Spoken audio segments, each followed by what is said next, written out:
kuajiri wataalamu wa afya 34,720 ambapo madaktari ni 1,851, matabibu ni 6,546, wauguzi ni 10,213, wa teknolojia mionzi, macho, maabara, meno na dawa ni 1,488, wa famasia ni 993, maafisa lishe ni 328, maafisa ustawi ni 224, fundi sanifu vifaa tiba ni 239, na kada nyingine za watumishi ni 12,838.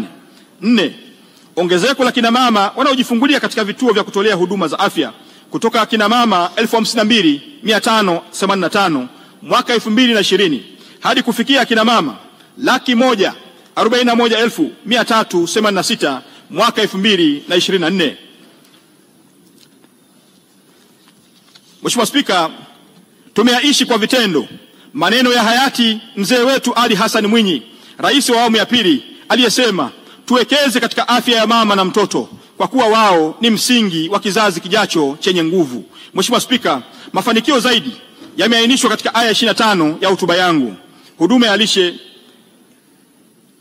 Huduma za lishe ibara ya 86 sehemu ya kwanza mpaka D. Mheshimiwa Spika, Mheshimiwa hayati Ali Hassan Mwinyi, rais wa awamu ya pili, aliwahi kusema lishe bora na usafi wa mazingira ni silaha madhubuti za kupambana na magonjwa yasiyozuilika. Mheshimiwa Spika, yanayozuilika. Mheshimiwa Spika, ofisi ya Rais TAMISEMI imeendelea kuyaenzi maneno haya kwa kusimamia utekelezaji wa ahadi hiyo kwa Watanzania, ambapo imetekeleza ilani katika eneo la lishe kama ifuatavyo: watoto milioni 7,454,999 walipimwa hali ya lishe kwenye vijiji na mitaa nchini, ambapo watoto 149,308 walipatiwa matibabu ya utapiamlo mkali. Aidha, wazazi na walezi milioni 11.44 walipatiwa elimu na unasihi wa lishe. 2. Wajawazito milioni 7,440,632 walipatiwa vidonge vya kuongeza wingi wa damu.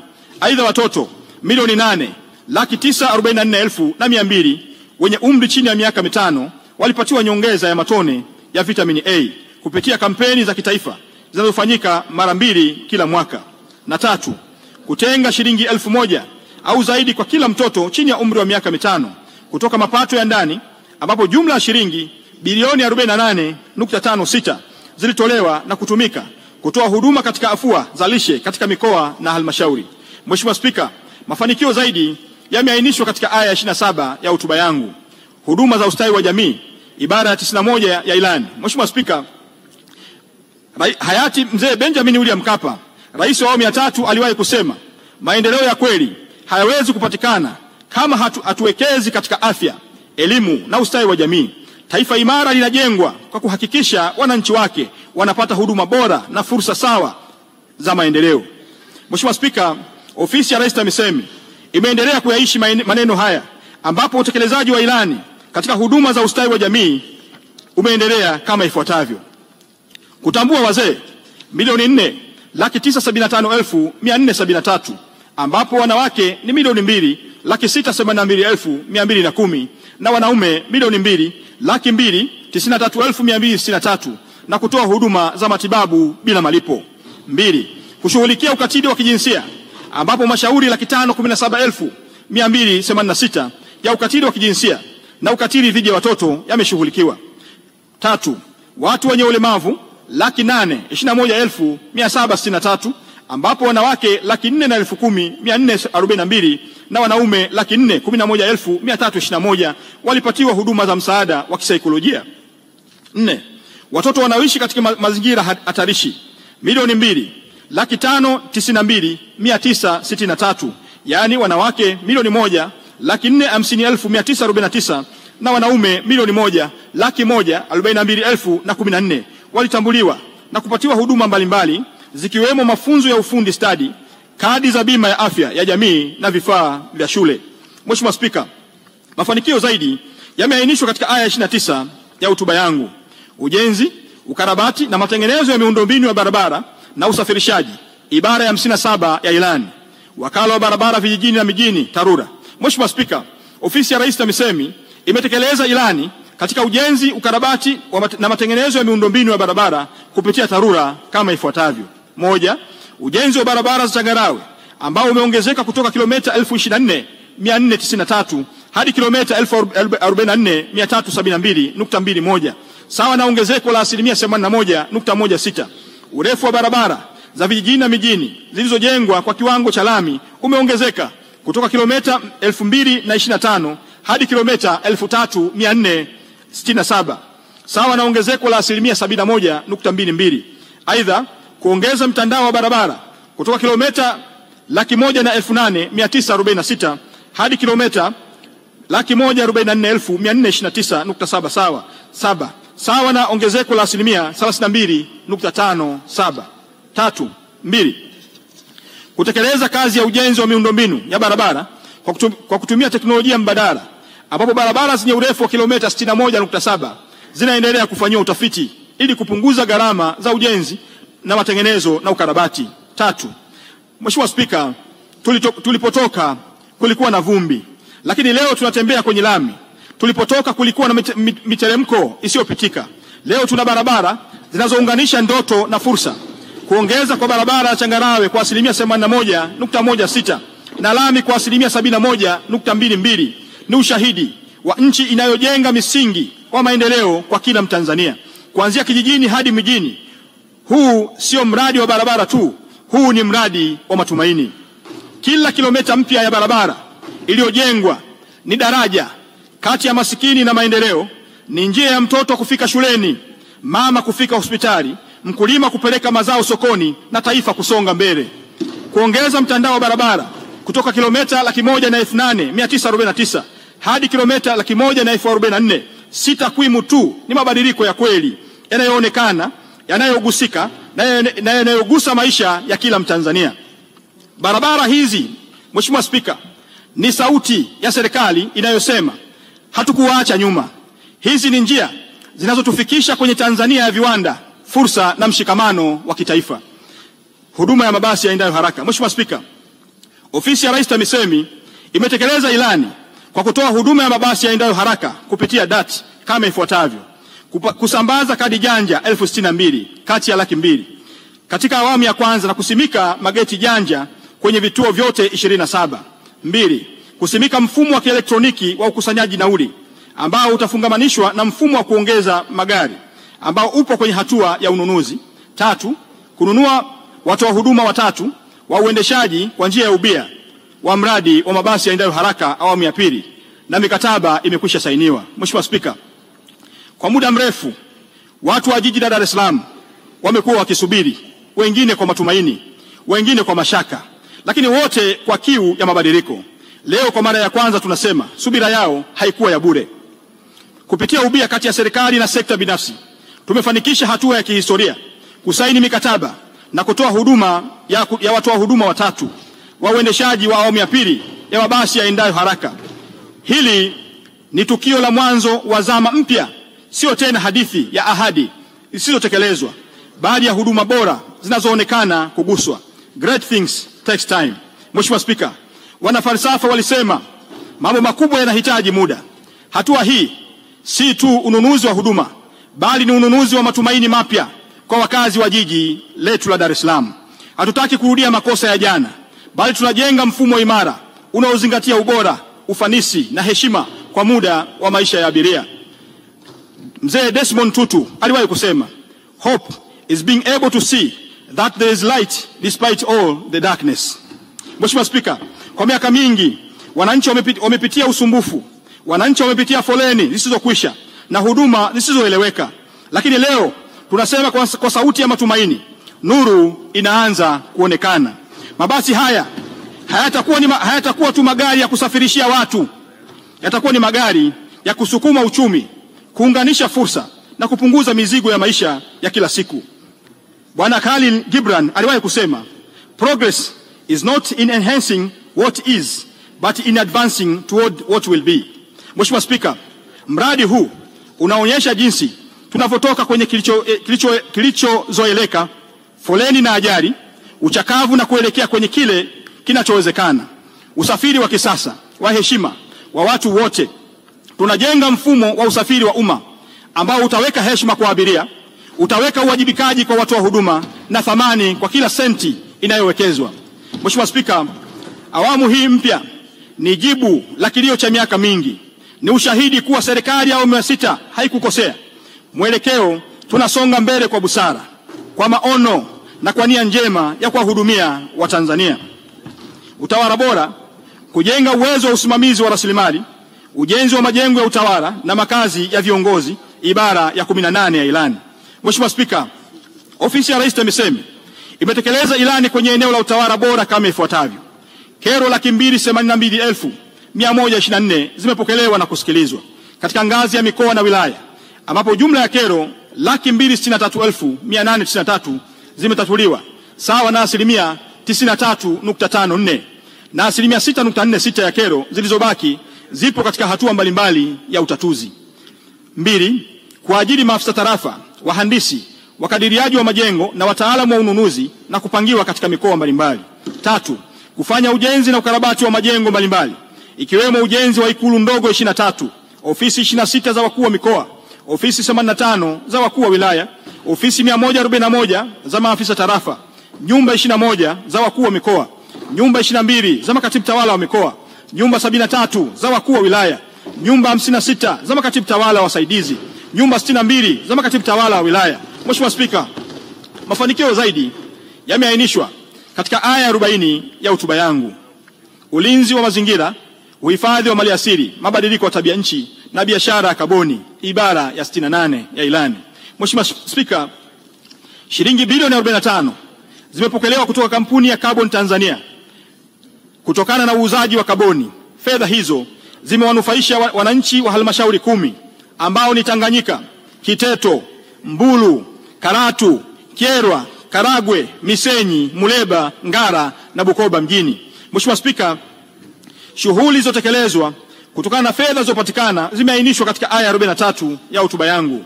Mheshimiwa Spika, Ofisi ya Rais TAMISEMI inaendelea na utekelezaji wa mkakati wa serikali wa kupunguza matumizi ya kuni na mkaa kwa lengo la kupunguza kasi ya uharibifu wa mazingira. Hadi mwezi Machi 2025, taasisi 903 zikiwemo shule za msingi 83, sekondari 650 na taasisi zingine 170 zimeanza kutumia mfumo wa nishati safi. Kuimarisha mamlaka ya serikali za mitaa, ibara za 19, 32 na 122. Mheshimiwa Spika, Ofisi ya Rais TAMISEMI imetekeleza ilani katika uimarishaji wa mamlaka ya serikali za mitaa kama ifuatavyo: kutoa mikopo ya shilingi bilioni 158.50 kwa vikundi vya wanawake, vijana na wenye ulemavu, ambapo shilingi bilioni 63.40 zimetolewa kwa vikundi 8,576 vya wanawake. Shilingi bilioni 63.40 zimetolewa kwa vikundi 4,981 vya vijana, na shilingi bilioni 31.70 zimetolewa kwa vikundi 2,319 vya wenye ulemavu. 2. Bajeti ya mapato ya ndani ya halmashauri imeongezeka kutoka shilingi bilioni 814.96 hadi shilingi trilioni 1.35, sawa na ongezeko la asilimia 66.65. Aidha, fedha za mapato ya ndani zilizoidhinishwa katika miradi ya maendeleo zimeongezeka kutoka shilingi bilioni 363.09 hadi shilingi bilioni 454.41. Hii ni sawa na ongezeko la asilimia 36.42. Mheshimiwa Spika, mafanikio zaidi yameainishwa katika aya 46 ya hotuba yangu. Uendelezaji wa miji, ibara ya 76 na 122. Mheshimiwa Spika, Ofisi ya Rais TAMISEMI imetekeleza ilani katika uendelezaji wa miji katika maeneo yafuatayo: 1. Kuandaa na kuidhinisha mpango kabambe wa miji 33 ya mamlaka za upangaji ikiwemo miji yote ya makao makuu ya mikoa 26 ambayo iko katika hatua mbalimbali za utekelezaji. Na 2. Kuandaa mpango kabambe jumuishi wa jiji la kibiashara na uwekezaji la Kwala mkoa wa Pwani wa mwaka 2024-2025. Mheshimiwa Spika, mafanikio zaidi yameainishwa katika aya 48 hadi 51 ya hotuba yangu. Uendelezaji wa miji midogo inayochipukia, ibara ya 122. Mheshimiwa Spika, Ofisi ya Rais TAMISEMI imefanya utambuzi wa miji midogo inayochipukia 4,103. Hii ni sawa na asilimia 91.5 ya miji yote nchini ili kupunguza kasi ya ukuaji kiholela na kuongeza kasi ya urasimishaji wa makazi ya biashara vijijini. Sehemu ya 3. Utekelezaji wa bajeti ya ofisi ya Rais TAMISEMI. Mheshimiwa Spika, mwaka 2024 ofisi ya Rais TAMISEMI ilipanga kutekeleza mpango wa bajeti kwa kuzingatia vipaumbele 11 vilivyoainishwa katika aya ya 55 ya hotuba yangu: ukusanyaji wa kodi ya majengo, maduhuri na mapato ya ndani ya ofisi ya Rais TAMISEMI, mafungu 28 mwaka 2024-2025. Mheshimiwa Spika, hadi mwezi Machi 2025 shilingi trilioni 1.11 zimekusanywa. Hii ni sawa na asilimia 53.15 ya lengo la kipindi hicho. Kati ya fedha hizo, shilingi bilioni 61.21 ni kodi ya majengo, shilingi trilioni 1.04 ni mapato ya ndani ya mamlaka ya serikali za mitaa, shilingi bilioni 16.23 ni mapato ya ndani ya taasisi, na shilingi milioni 201.60 ni maduhuri ya mikoa. Makusanyo hayo yalitokana na ada za wanachuo, tozo, ukusanyaji wa madeni, mauzo ya bidhaa mbalimbali na ushuru unaotozwa na mamlaka za serikali za mitaa kulingana na sheria ya fedha za serikali za mitaa sura namba 290. Taarifa ya fedha matumizi ya kawaida ya maendeleo. Mheshimiwa Spika, mwaka 2024-2025 ofisi ya Rais TAMISEMI na taasisi hizo chini ya ofisi hii: fungu namba 56 tume ya utumishi wa walimu, fungu namba 2 na mafungu 26 ya mikoa yakijumuisha halmashauri 184 ilipanga kutumia shilingi trilioni 10.53 kwa ajili ya matumizi ya kawaida na maendeleo. Kati ya fedha hizo, matumizi ya kawaida ni shilingi trilioni 6.94 ambapo mshahara ni shilingi trilioni 5.52 na matumizi mengineyo ni shilingi trilioni 1.42 yanayojumuisha shilingi bilioni 815.06 za mapato ya ndani ya halmashauri. Aidha, shilingi trilioni 3.58 ni fedha za maendeleo. Mheshimiwa Spika, hadi mwezi Machi 2025 mafungu 28 yamepokea na kukusanya shilingi trilioni 7.53. Hii ni sawa na asilimia 71.47 ya fedha zilizoidhinishwa. Kati ya fedha hizo, shilingi trilioni 5.39 ni kwa ajili ya matumizi ya kawaida yakijumuisha mishahara, shilingi trilioni 4.08 na matumizi mengineyo ni shilingi trilioni 1.37. Aidha, shilingi trilioni 2.13 ni fedha za miradi ya maendeleo ikijumuisha shilingi trilioni 1.74 fedha za ndani na shilingi bilioni 385.83 ni fedha za nje. Mheshimiwa Spika, kati ya fedha hizo zilizopokelewa, shilingi bilioni 312.30 ni za mapato ya ndani ya halmashauri ambazo zimetumika kwenye miradi ya maendeleo yaliyoainishwa katika kiambatisho namba 3 cha hotuba yangu: mafanikio ya utekelezaji wa bajeti kwa mwaka 2024-2025. Mheshimiwa Spika, mwaka 2024-2025 ofisi ya Rais TAMISEMI, tume ya utumishi wa walimu, ofisi za wakuu wa mikoa na mamlaka ya serikali za mitaa zimefanikiwa kutekeleza shughuli mbalimbali. Shughuli zilizotekelezwa kupitia fedha ya mapato ya ndani ya halmashauri.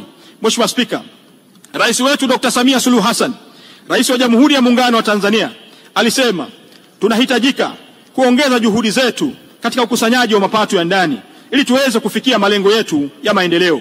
Mheshimiwa Spika, mwaka 2024-2025 ofisi ya Rais TAMISEMI ilipanga kutumia shilingi bilioni 541.27 za mapato ya ndani ya halmashauri kwa ajili ya kuchangia utekelezaji wa shughuli za maendeleo. Hadi mwezi Machi 2025 shilingi bilioni 312.30 sawa na asilimia 57.70 zimetolewa na shughuli mbalimbali zimetekelezwa. 2. Matengenezo ya barabara zenye urefu wa kilomita 435.75 kwa kiwango cha lami ambapo kilomita 180.75 na matengenezo haya, Mheshimiwa Spika, yamekamilika. Kilomita 255 ujenzi unaendelea. Ujenzi wa madaraja, makalavati, mafanikio zaidi yameainishwa katika aya 62 ya hotuba yangu. Uchaguzi wa serikali za mitaa wa mwaka 2024. Mheshimiwa Spika, mwaka 2024-2025 ofisi ya Rais TAMISEMI iliidhinishiwa shilingi bilioni 254.82 kwa ajili ya kuratibu na kusimamia uchaguzi wa serikali za mitaa wa mwaka 2024. Kati ya fedha hizo, shilingi bilioni 247.03 ni fedha kutoka serikali kuu na shilingi bilioni 7.78 ni fedha za mapato ya ndani ya halmashauri kwa ajili ya uchaguzi. Uchaguzi huu ulihusisha uchaguzi wa viongozi katika ngazi ya msingi ambao ni wenye viti wa vijiji, wenye viti wa mitaa, wenye viti wa vitongoji, wajumbe wa halmashauri za vijiji na wajumbe wa kamati za mitaa. Tunampongeza kila Mtanzania kwa kushiriki kwa amani na utulivu mkubwa katika uchaguzi wa serikali za mitaa uliokuwa wa viwango vya hali ya juu. Mheshimiwa Spika, shughuli zaidi zilizotekelezwa zimeainishwa katika aya ya 64 ya hotuba yangu. Uratibu na usimamizi wa huduma ya afya ya msingi. Mheshimiwa Spika, katika mwaka 2024-2025 ofisi ya Rais TAMISEMI iliidhinishiwa kutumia shilingi bilioni 357.85 za ruzuku ya fedha za maendeleo na serikali kuu na washirika wa maendeleo katika uratibu na usimamizi wa huduma ya afya ya msingi, ustawi wa jamii na lishe. Hadi mwezi Machi 2025 shilingi bilioni 166.38 zimepokelewa. Hii ni sawa na asilimia 46.49 ya fedha iliyoidhinishwa. Mheshimiwa Spika, shughuli zifuatazo zimetekelezwa ni pamoja na ukarabati na ukamilishaji wa hospitali 89 za wilaya kati ya 118 zilizopangwa ambapo hospitali 65 zipo katika hatua mbalimbali za ukamilishaji wa ujenzi na hospitali 24 zipo katika hatua za ununuzi.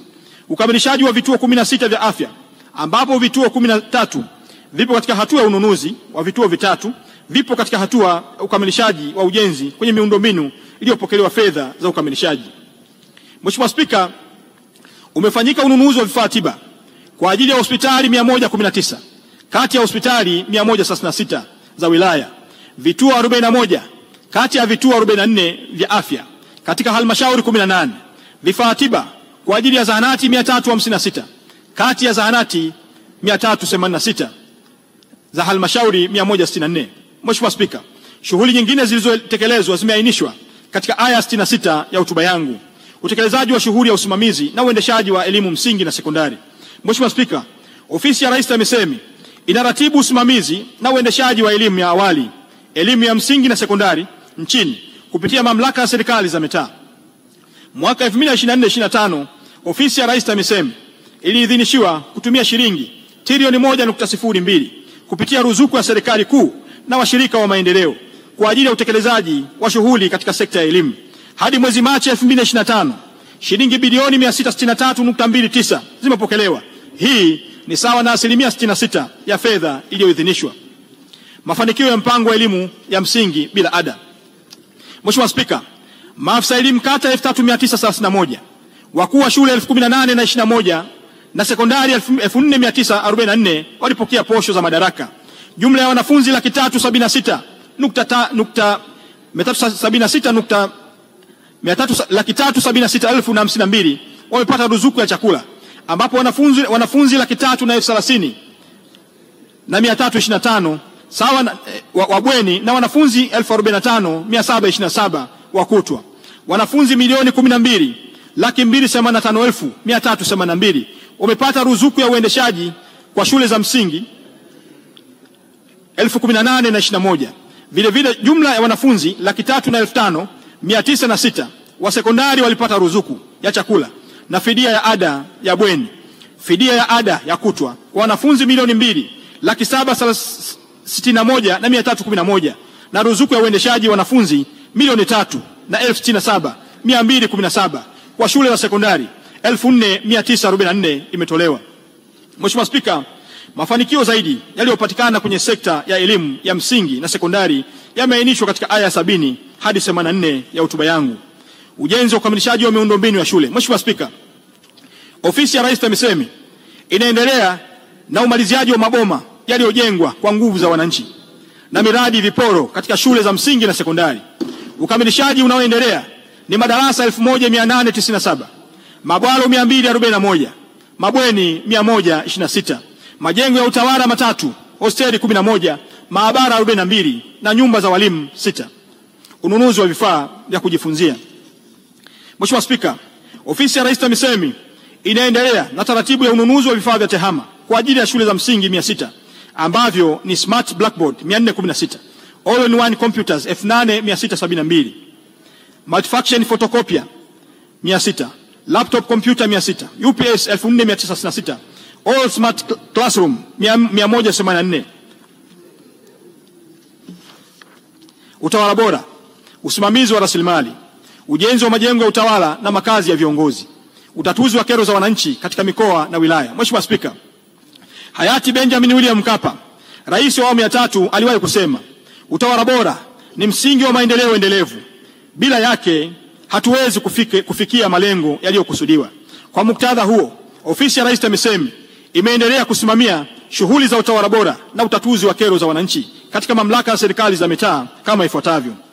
Ofisi ya Rais TAMISEMI inaendelea kuyaenzi maneno hayo, ambapo mwaka 2024-2025 ofisi za wakuu wa mikoa ziliidhinishiwa shilingi bilioni 4.56 kwa ajili ya shughuli za ufuatiliaji, utatuzi wa kero za uhamasishaji wa shughuli za maendeleo katika mamlaka za serikali za mitaa.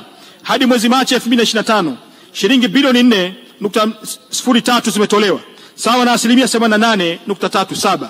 Aidha, katika kipindi hicho kero 70,432 zimeshughulikiwa, ambapo kero 52,201 mashauri yake yamefungwa na kero 18,231 zinaendelea na utekelezaji.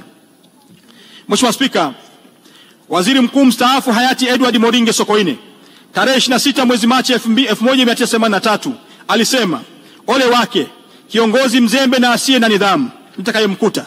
Viongozi wazembe na wabadhirifu wahesabu siku zao, labda tusiwajue. Hawa hatuna sababu ya kuwapa imani kuwa tutawalinda kama vitendo vyao viovu. Mheshimiwa Spika, serikali ya awamu ya 6 imeendelea kutokuwa na muhari na watendaji wote wazembe na wabadhirifu wa mali za umma, ambapo mwaka 2024-2025 watumishi 2297 wamechukuliwa hatua za kinidhamu.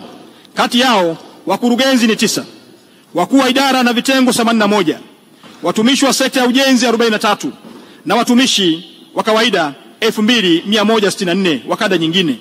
Ofisi ya Rais TAMISEMI itaendelea kusimamia nidhamu na uwajibikaji wa watumishi wa umma. Uwezeshaji wa ngazi za msingi wa mamlaka ya serikali za mitaa.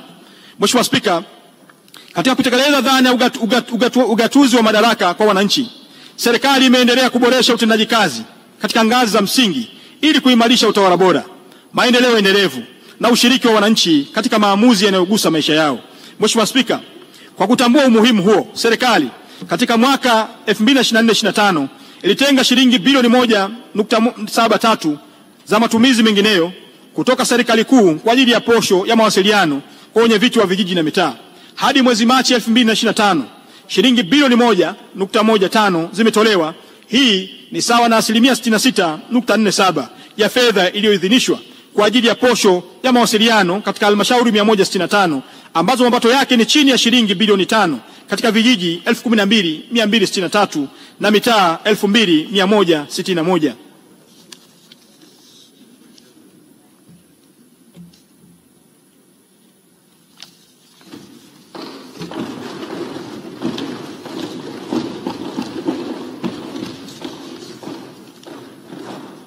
Mheshimiwa Spika,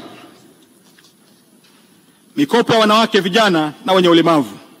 Mheshimiwa Spika, Rais wetu Dr. Samia Suluhu Hassan, Rais wa Jamhuri ya Muungano wa Tanzania, alisema mikopo ya 10% ni njia mojawapo ya kusaidia jamii katika kuleta usawa wa kijamii na kiuchumi.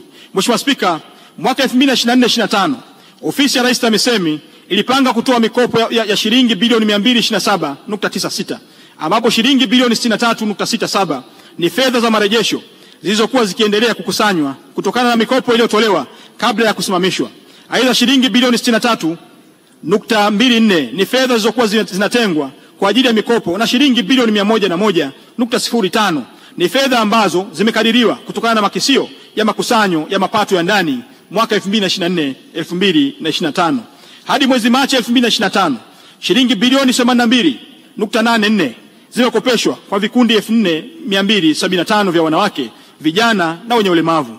Kati ya fedha hizo shilingi bilioni 40.71 vya vikundi 4557 vya wanawake, shilingi bilioni 36.64 vya vikundi 2827 kwa vijana na shilingi bilioni 5.48 kwa vikundi 891 vya watu wenye ulemavu. Aidha, hadi Machi 2025 shilingi bilioni 14.04 zimerejeshwa kutoka vikundi vya wanawake, vijana na wenye ulemavu.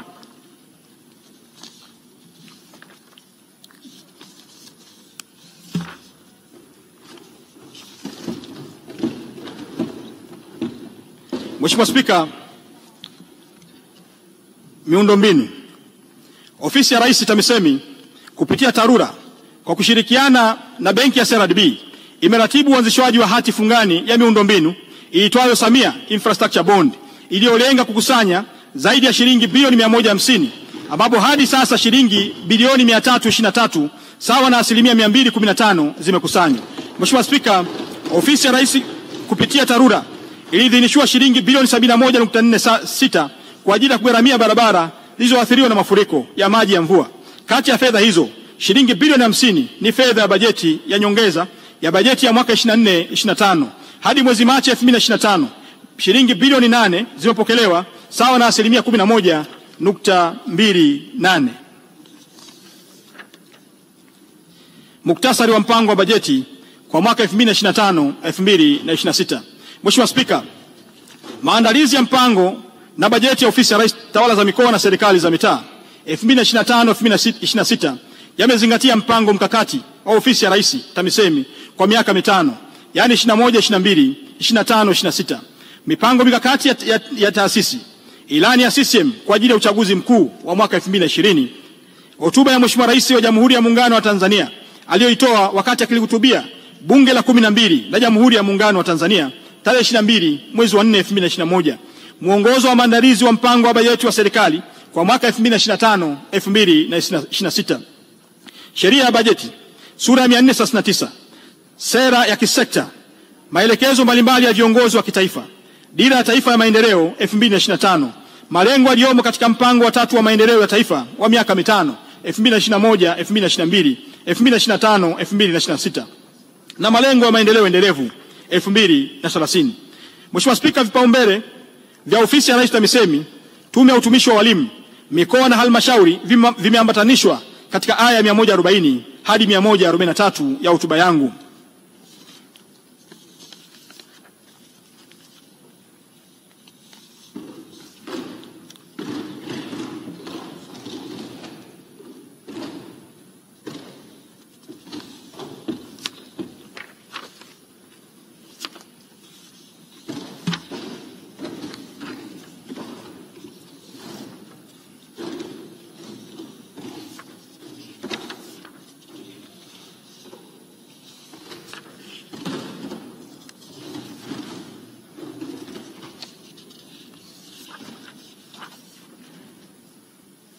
Mheshimiwa Spika, naomba kutumia fursa hii kuwaelekeza waheshimiwa wakuu wa mikoa, kuwasimamia wakurugenzi wa mamlaka ya serikali za mitaa kuzingatia vipaumbele nilivyoainisha katika hotuba yangu. Moja, ni kuhakikisha ukusanyaji wa mapato unafikia malengo. Mbili, kukamilisha ujenzi wa miundombinu ya afya ya msingi, elimu msingi na sekondari kulingana na mipango iliyowekwa. Tatu, kusimamia utekelezaji wa mkakati wa taifa wa uchumi wa kidijitali ikiwemo uwekezaji na matumizi ya mifumo ya miundombinu ya tehama katika mikoa na mamlaka ya serikali za mitaa ikiwa ni pamoja na vituo vya huduma za afya na elimu. Nne, kuhakikisha mapato katika mikoa na mamlaka ya serikali za mitaa yanakusanywa kupitia mifumo ya tehama ya serikali pamoja na kufanya ufuatiliaji wa karibu wa mifumo hiyo ili kudhibiti mianya ya upotevu wa mapato. Tano, mikoa na mamlaka ya serikali za mitaa kuhakikisha inatekeleza mikakati ya uchumi wa bluu, nishati safi ya kupikia na mabadiliko ya tabia nchi na utunzaji wa mazingira. Sita, mikoa na mamlaka ya serikali za mitaa iendelee kuimarisha mifumo stahimilivu na endelevu ya utoaji wa huduma bora za afya, ustawi wa jamii na lishe ili kuboresha huduma ambayo ni nguzo muhimu katika kufanikisha utekelezaji wa mpango wa bima ya afya kwa wote. Saba, wakuu wa mikoa na wakurugenzi wahakikishe watoto walio chini ya miaka mitano wanajiunga kwenye vituo vya jamii vya kulelea watoto wadogo mchana. Aidha, kila halmashauri itapimwa utekelezaji wa vipaumbele hivi kwa kuzingatia miradi iliyotengewa bajeti mwaka 2025-2026. Mheshimiwa Spika, kabla ya kuhitimisha hotuba yangu, nitumie fursa hii kuwashukuru wadau mbalimbali walioshirikiana na Ofisi ya Rais TAMISEMI kufanikisha utekelezaji wa mpango wa bajeti 2024-2025. Vile vile nawashukuru wadau wote ambao wametoa ahadi za kuchangia utekelezaji wa bajeti 2025-2026 kwa mafungu 28. Wadau hao ni pamoja na Benki ya Dunia, UNICEF, Global Fund, Twiga Barrick Tanzania, European Union, JICA, COICA, UNCDF, CDC, SIDA, UNDP, UNFPA, UN Women, Carbon Tanzania, UNEP, WHO, AFDB, WWF, FCDO, Danida, Canada, SDC, Swiss, shirika la Korea, serikali ya shirikisho la Ujerumani, serikali ya Jamhuri ya Watu wa China kupitia FOCAC, Global Facility Financing na Gavi. Mheshimiwa Spika, aidha ninawashukuru viongozi wa Chama cha Mapinduzi katika ngazi zote kwa kutekeleza wajibu wao wa ufuatiliaji wa utekelezaji wa ilani ya CCM kwa ajili ya uchaguzi mkuu wa mwaka 2020 katika maeneo yao. Watendaji wote wa ngazi za msingi bila kusahau wenye viti wa vitongoji, vijiji na mitaa, watendaji wa mitaa wa vijiji, watendaji wa kata, maafisa tarafa, wakuu wa idara na vitengo, wakurugenzi wa halmashauri, makatibu tawala wa wilaya, waheshimiwa madiwani, waheshimiwa wabunge, wakuu wa wilaya, makatibu tawala wa mikoa, wakuu wa mikoa na watumishi wote wa tawala za mikoa na mamlaka ya serikali za mitaa kwa utendaji kazi wao mzuri. Mheshimiwa Spika, kwa mara nyingine nawashukuru tena wananchi wa jimbo la Rufiji kwa kuendelea kunipa ushirikiano katika kutekeleza majukumu ya kitaifa na jimbo na kuniombea kila siku. Ninaahidi kuendelea kuwatumikia na kushirikiana nao kila hatua katika kuleta maendeleo ya jimbo letu na taifa kwa ujumla. Mheshimiwa Spika, kipekee naishukuru kwa dhati familia yangu kwa upendo wao, uvumilivu na maombi yao wakati wote wa utekelezaji wa majukumu yangu ya kitaifa. Ninawashukuru kwa kusimama nami katika safari hii ya kuleta maendeleo kwa taifa letu. Maombi ya fedha kwa mwaka 2025-2026. Ofisi ya Rais TAMISEMI. Makadirio ya makusanyo ya kodi ya majengo, maduhuli na mapato ya ndani.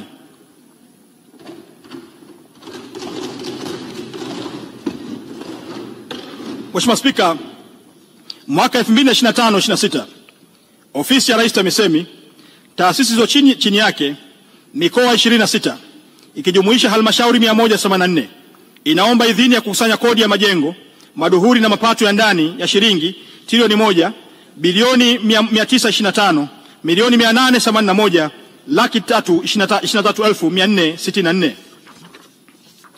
Mheshimiwa Spika, kati ya fedha hizo shilingi bilioni 56 milioni 108 laki 174,064 ni mapato ya ndani ya taasisi zilizo chini ya Ofisi ya Rais TAMISEMI. Shilingi milioni 306 na 79,400 ni maduhuli ya mikoa na shilingi trilioni 1 milioni 680 506 laki 764,000 ni za mapato ya ndani ya halmashauri. Aidha, shilingi bilioni 1 bilioni 188 milioni 960 laki 3,600 ni kodi ya majengo ambayo itakusanywa na mamlaka ya serikali za mitaa ambazo zimepewa uwakala wa kukusanya kodi hiyo na kuwasilisha makusanyo hayo mfuko mkuu wa hazina wa serikali, jedwali namba 1. Makadirio ya mapato na matumizi, Ofisi ya Rais. Mheshimiwa Spika, sasa ninaomba bunge lako likubali kuidhinisha makadirio ya mapato na matumizi kwa mwaka 2025-2026 yenye jumla ya shilingi trilioni 11 milioni 782 laki 984,202 kwa ajili ya Ofisi ya Rais TAMISEMI. Mheshimiwa Waziri, subiri kidogo, hebu soma upya hiyo jumla. Mheshimiwa Spika, ninaomba bunge lako likubali kuidhinisha makadirio ya mapato na matumizi kwa mwaka 2025-2026 yenye jumla ya shilingi trilioni 11 bilioni 782 milioni 984,202 kwa ajili ya Ofisi ya Rais TAMISEMI na taasisi zilizo chini yake. Fungu namba 56. Tume ya Utumishi wa Walimu, fungu namba 2 na mafungu 26 ya mikoa yakijumuisha halmashauri 184. Mheshimiwa Spika, kati ya fedha zinazoombwa shilingi trilioni 7 bilioni 836 milioni 140 laki 7,800 ni kwa ajili ya matumizi ya kawaida yanayojumuisha mishahara. Shilingi trilioni 6 bilioni 292 milioni 557,648 ni matumizi mengineyo. Shilingi trilioni 1 bilioni 543 milioni 583 na 60,000 ikijumuisha shilingi trilioni 1. Hiyo figa tusome tena Mheshimiwa. shilingi trilioni 1 bilioni 543 milioni 583 na 60,000 ikijumuisha shilingi trilioni 1 bilioni 67 milioni 65 328,000 ya mapato ya ndani ya halmashauri.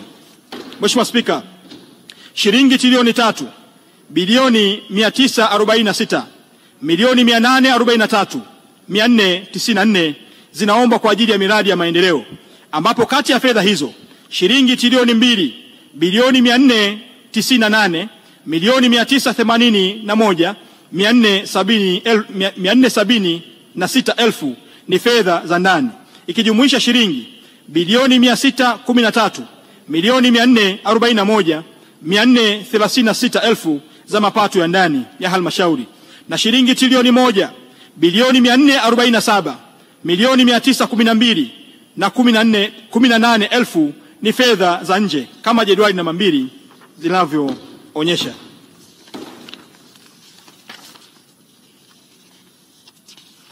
Mheshimiwa Spika, pamoja na hotuba hii yapo majedwali ambayo yamefafanua kwa kina makadirio ya mapato na matumizi ya fedha kwa ajili ya ofisi ya Rais TAMISEMI na taasisi zilizo chini yake. Fungu namba 56, Tume ya Utumishi wa Walimu, fungu namba 2 na mafungu 26 ya mikoa yote nchini yakijumuisha halmashauri 184. Mheshimiwa Spika, ninapohitimisha hotuba hii ya bajeti ya ofisi ya Rais TAMISEMI, ninaomba tusimame pamoja, si tu kama viongozi wa leo, bali kama warithi wa kesho tunaojenga Tanzania mpya kwa misingi ya uwajibikaji, ushirikishwaji na maendeleo yanayogusa maisha ya kila Mtanzania kuanzia mijini hadi vijijini. Mheshimiwa Spika, leo hii tumewasilisha si makadirio tu ya mapato na matumizi, bali tumeweka mbele yetu dira ya matumaini, ramani ya maendeleo na ahadi ya uongozi unaowajibika kama alivyoandika Nelson Mandela. Education is the most powerful weapon which you can use to change the world. Tumewekeza katika elimu kwa watoto wetu bila ubaguzi, na kama alivyosema John F. Kennedy, let us not seek the Republican answer or the Democratic answer, but the right answer. TAMISEMI hatutafuti sifa ya kisiasa, tunatafuta suluhisho sahihi kwa maisha ya Mtanzania wa kawaida. Na kama alivyosema Mwalimu Julius Kambarage Nyerere, maendeleo hayataletwa na mtu mmoja, maendeleo ni kazi ya pamoja. Na hivyo kwa kauli moja tunatoa wito kwa mikoa, mamlaka ya serikali za mitaa na wananchi wote, tushirikiane, tusonge mbele kwa mshikamano. Mheshimiwa Spika, kwa dhamira hii na kwa imani kubwa katika maono ya Mheshimiwa Dr. Samia Suluhu Hassan, Rais wa Jamhuri ya Muungano wa Tanzania, tunawasilisha bajeti hii kama zana ya kazi, kama dira ya matumaini na silaha ya mapinduzi ya kiutawala, kiuchumi na kijamii. Kwa hiyo tunasema kwa ujasiri mkubwa, TAMISEMI ndio msingi wa maendeleo endelevu. Kila shilingi ina jukumu, kila kiongozi ana wajibu na kila mwananchi ana nafasi. Mheshimiwa Spika, hotuba hii inapatikana kwenye tovuti ya ofisi ya Rais TAMISEMI ambayo ni www.tamisemi.go.tz. Mheshimiwa Spika, ninaomba kutoa hoja.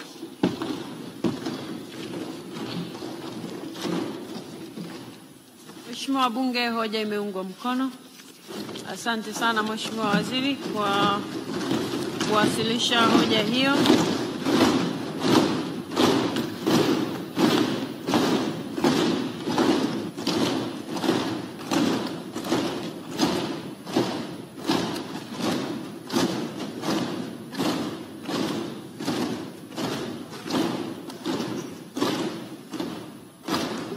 Haya, wakati Mheshimiwa Waziri akiendelea kujikusanya, nimwite sasa Mheshimiwa Mwenyekiti wa Kamati ya Kudumu ya Bunge ya Tawala za Mikoa na Serikali za Mitaa, Mheshimiwa Justin Nyamoga, aje awasilishe maoni ya kamati. Mheshimiwa Mwenyekiti.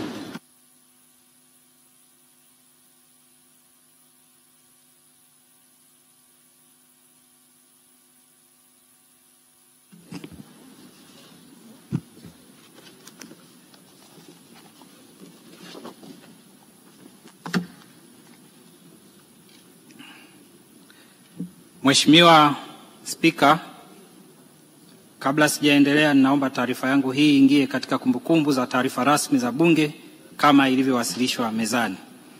Mheshimiwa Spika, kwa mujibu wa kanuni ya 118 kifungu cha 9 ya kanuni za kudumu za Bunge toleo la Februari 2023, ninatoa shukrani kwako kwa kunipa wasaa ili niwasilishe mbele ya Bunge lako tukufu taarifa ya kamati ya kudumu ya Bunge ya tawala za mikoa na serikali za mitaa kuhusu utekelezaji wa majukumu ya ofisi ya Rais, tawala za mikoa na serikali za mitaa kwa mwaka wa fedha wa 2024 na 2025, pamoja na maoni, ushauri na mapendekezo ya kamati kuhusu makadirio ya mapato na matumizi ya wizara hiyo kwa mwaka wa fedha wa 2025 2026.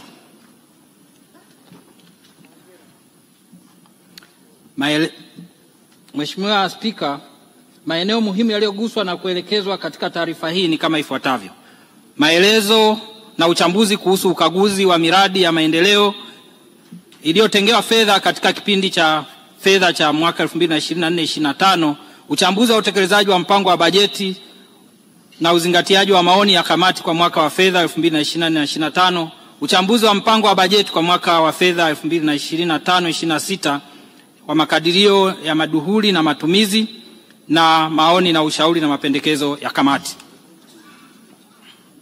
Maelezo na uchambuzi kuhusu ukaguzi wa miradi ya maendeleo iliyotengewa fedha kwa mwaka 2024 na 2025. Mheshimiwa Spika, katika mwaka wa fedha 2024 na 2025, ofisi ya Rais, tawala za mikoa na serikali za mitaa iliidhinishiwa na Bunge jumla ya shilingi trilioni 1.6 kwa ajili ya utekelezaji wa miradi ya maendeleo. Mheshimiwa Spika, kwa kuzingatia kanuni ya 117 kanuni za Bunge za toleo la Februari 2023, kamati ilitembelea na kukagua baadhi ya miradi hiyo ya maendeleo iliyotekelezwa na ofisi hii katika mwaka wa fedha wa 2024-2025. Miradi iliyotembelewa ni miradi ya elimu, afya, masoko pamoja na barabara zinazosimamiwa na wakala wa barabara vijijini TARURA. Mheshimiwa Spika, kamati ilipata wasaa kutembelea na kukagua miradi katika mikoa minne ya Kigoma, Kagera, Geita na Shinyanga, ambako jumla ya miradi 9 ilikaguliwa. Taarifa zaidi kuhusu miradi hiyo inapatikana katika taarifa ya kamati iliyowasilishwa mezani. Uchambuzi wa taarifa na utekelezaji wa mpango wa bajeti na uzingatiaji wa maoni ya kamati kwa mwaka wa fedha 2024-2025. Mheshimiwa Spika, baada ya wizara pamoja na sekretarieti za mikoa kuwasilisha bajeti zao kwa mafungu 28 kuanzia tarehe 19 Machi hadi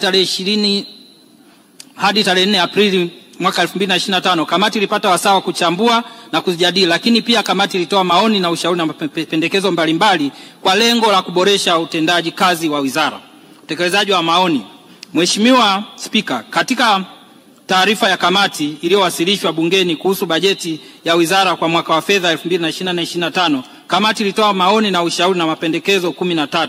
Uchambuzi wa kamati umebaini kuwa kwa kiasi kikubwa serikali imetekeleza maoni na ushauri wa kamati. Kamati inapongeza serikali kwa kufanyia kazi maoni na ushauri huo kama ulivyotolewa na kamati. Aidha, kwa maeneo ambayo bado hayajatekelezwa kikamilifu, kamati inaendelea kuyasisitiza yaendelee kutekelezwa kama ilivyoonyeshwa kwenye taarifa mbalimbali, ikiwemo swala la shule za mchepuo wa Kiingereza, shule za Kiingereza. Mheshimiwa Spika, wizara kupitia fungu namba 56 makao makuu ya wizara, fungu namba 2 tume ya utumishi wa walimu na mafungu 26 kutoka sekretarieti za mikoa katika mwaka wa fedha wa 2024-2025 ilikadiria kukusanya maduhuli ya shilingi trilioni 1.6. Kati ya fedha hizo shilingi bilioni 188.9 zilikadiriwa kukusanywa kutoka makao makuu ya wizara na shilingi bilioni 1.6 zilikadiriwa kukusanywa kutoka shirika la elimu Kibaha. Shilingi bilioni 21.5 zikadiriwa kusanywa kutoka wakala wa mabasi yaendayo haraka DART, shilingi bilioni 10.5 kutoka chuo cha serikali za mitaa, shilingi bilioni 4.1 kutoka bodi ya mikopo ya serikali za mitaa, shilingi bilioni 5.6 kutoka wakala wa barabara za vijijini na mijini TARURA, na shilingi bilioni 11.9 kutoka shirika la masoko Kariakoo, shilingi milioni 315.9 kutoka ofisi za mikoa na shilingi trilioni 1.3 kutoka katika halmashauri. Kwa maelezo zaidi kuna kielelezo kama tulivyowasilisha katika taarifa mezani. Mheshimiwa Spika, kamati ilitaarifiwa kwamba hadi Februari 2025 wizara na taasisi zake zilikusanya jumla ya shilingi bilioni 879.9 sawa na asilimia 54.95. Maelezo zaidi kuhusu makusanyo ya maduhuli yanapatikana katika taarifa ya kamati iliyowasilishwa. Mheshimiwa Spika, kamati imebaini kuwa katika taasisi zote zilizo chini ya TAMISEMI, halmashauri za wilaya zimefanya vyema kwenye makusanyo kwa kukusanya maduhuli kwa asilimia 60.3. Aidha, kamati pia ilibaini kuwa shirika la masoko Kariakoo ndilo lilokusanya chini zaidi katika makusanyo ya maduhuli. Kamati ilihoji kufahamu sababu za shirika la masoko kukusanya kiasi cha chini na kujulisha kwamba ni kwa sababu ya soko hilo kuendelea kuwa katika ujenzi baada ya kuungua. Mheshimiwa Spika, matarajio ya kamati ilikuwa TAMISEMI pamoja na taasisi zake kufikia asilimia 66 ya makusanyo ya maduhuli hadi Februari 2025. Hata hivyo, hakuna hata taasisi moja iliyofikia kiwango hicho. Hali hiyo imesababisha kamati kuhoji uhalisia wa upangaji wa makusanyo ya maduhuli kwa mwaka wa fedha 2024/25. Taarifa zaidi kuhusu makadirio ya makusanyo ya maduhuli inapatikana kwenye taarifa ya kamati iliyowasilishwa mezani. Utolewaji wa fedha za matumizi kwa mwaka 2024/25. Mheshimiwa Spika, katika bajeti mwaka 2024/25 iliyopitishwa na bunge lako tukufu Juni 2024, wizara kupitia fungu namba 56, fungu namba 2 pamoja na mafungu yote 26 ya mikoa iliyoidhinishiwa jumla ya shilingi trilioni 10.1. Kati ya fedha hizo shilingi trilioni 6.7 sawa na asilimia 66.3 ni kwa ajili ya matumizi ya kawaida na shilingi trilioni 3.6 sawa na asilimia 33 ni kwa ajili ya matumizi ya maendeleo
386 za halmashauri hadi mwezi Machi 2025 shilingi hivyo kukadiria bajeti yake ya mapato 5.6 kutoka wakala wa barabara za vijijini